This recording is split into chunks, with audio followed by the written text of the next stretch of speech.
Pada pagi itu, matahari bersinar indah. Anak manusia baru saja memulai rutinitas sehari-hari.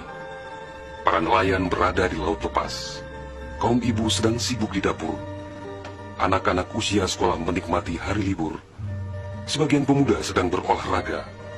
Sebagian lagi bersiap-siap menuju pantai untuk rekreasi. Para buruh bangunan sedang bekerja. Suasana pasar hiruk-pikuk dengan berbagai transaksi. Burung-burung baru saja meninggalkan sarang. Tiba-tiba pukul 7:58 waktu Indonesia Barat, hari Ahad, 26 Desember 2004, bumi Serambi Mekah berguncang dahsyat. Guncangan gempa pada 8,9 skala Richter itu berlangsung puluhan menit tanpa henti. Bumi bergerak ke bawah dan ke atas, ke kiri dan ke kanan, berayun-ayun terus-menerus. Orang-orang berlari keluar rumah, berkumpul di jalan-jalan dan lapangan terbuka. Mereka seperti berada dalam tampi.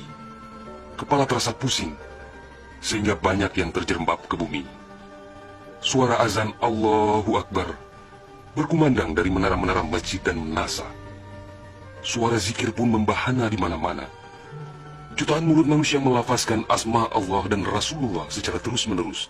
La ilaha illallah, Muhammad Rasulullah.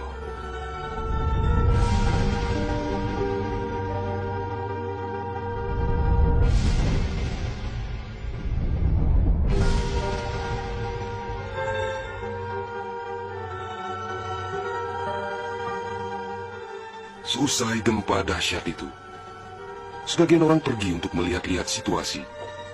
Karena terbetik kabar bahwa di tempat tertentu ada bangunan yang rubuh, ada tanah yang terbelah, dan ada pula rumah yang ditelan bumi. Tidak terpikirkan oleh mereka apa yang akan terjadi setelah itu. Tidak ada tanda-tanda alam yang begitu kentara. Tidak ada yang mampu menafsirkan dan menduga sebentar lagi akan terjadi bencana maha dahsyat yang meluluh lantakkan permukiman penduduk sepanjang pesisir Aceh. Tidak ada pula yang mampu menerjemahkan berbagai firasat atas pusaran nasib yang bakal menimpa tanah rencong. Juga hampir tidak ada yang memahami tanda alam, manakala air laut surut beberapa ratus meter. Orang-orang di pesisir pantai tampak asyik mengumpulkan ikan yang menggelbar-gelbar. Bahkan air sungai pun mengering, namun tidak ada yang dapat membaca tanda-tanda itu. Mereka seakan melupakan gempa yang baru berlalu.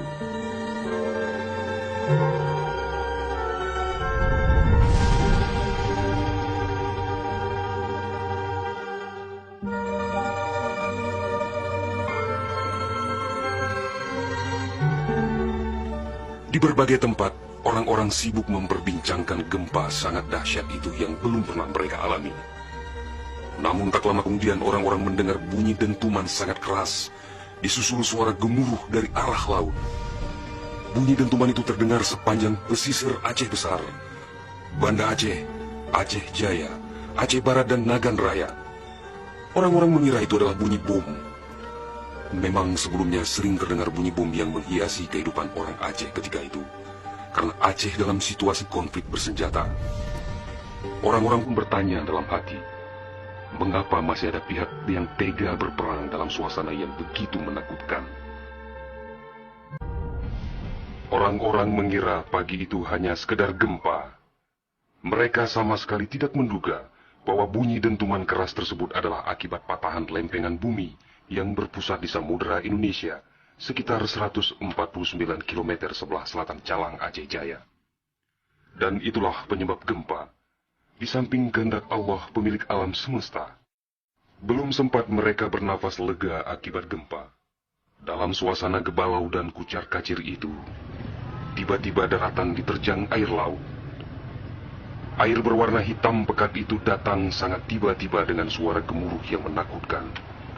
Ia berlari sangat cepat, menerjang apa saja yang dilaluinya.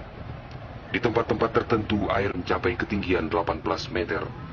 Bahkan ada yang mencapai 35 meter, seperti di kawasan Lubnga. Dari jauh air yang beringas itu tampak bagaikan rupa naga yang menggeliat-geliat mencari mangsa.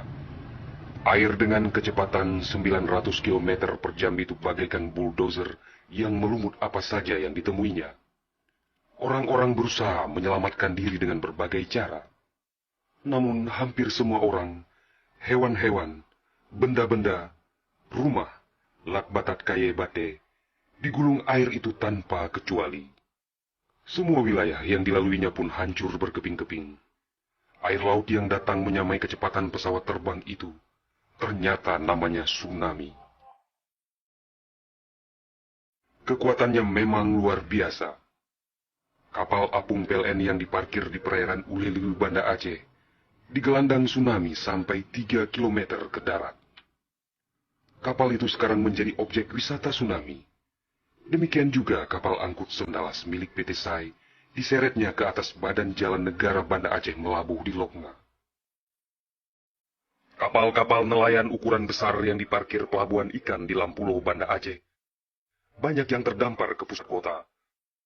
Termasuk mesin cetak harian Serambi Indonesia dikerungcut di bawah tsunami sejauh 1 km. Kendaraan roda 4 hancur tak berwujud. Rumah dan toko-toko serta bangunan lain yang kokoh pun hancur lebur rata dengan tanah.